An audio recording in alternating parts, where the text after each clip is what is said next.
एखादं स्वप्न भिंतीवर लिहिलं, पण ते फक्त शब्द नव्हते.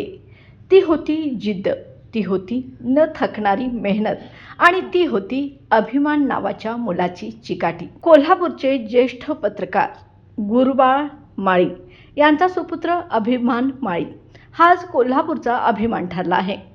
सीए परीक्षेत पहिल्याच प्रयत्नात उत्तीर्ण होऊन जिल्ह्यात दुसरा क्रमांक मिळवणारा हा तरुण ठरवलं तर काहीही शक्य आहे याचं जिवंत उदाहरण आहे. 10वीच्या दिवसापासूनच त्याने आपल्या खोलीच्या भिंतीवर लिहिलं होतं. 10वीत असताना अभिमान माळी याच्या मोठ्या बंधूने अर्थात गौरव माळीने भिंतीवर लिहिलं होतं की 96% आणि 96% त्याने मिळवले. त्यानंतर अभ्यास सुरू केला आणि अभिमानने देखील भिंतीवर 98% लिहिलं. ते पुन्हा पुसलंच नाही. वर्षाच्या शेवटी निकाल लागला तेव्हा त्याने 98% मार्क्स मिळवले होते. हाच त्याच्या जिद्दीचा आणि अभिमानाचा पहिला स्पर्श सातत्याचा मूळ मंत्र ठरला.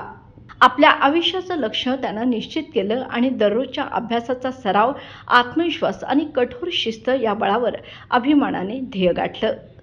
सहज उपलब्ध असलेल्या सायन्सच्या मार्गाऐवजी त्याने निवड केली कॉमर्सची, कारण त्याचं उद्दिष्ट ठरलेलं होतं, चार्टर्ड अकाउंटंट बनणं. त्याने फाउंडेशन, इंटर आणि फायनल या सर्व परीक्षा पहिल्याच प्रयत्नात उत्तीर्ण करून दाखवल्या.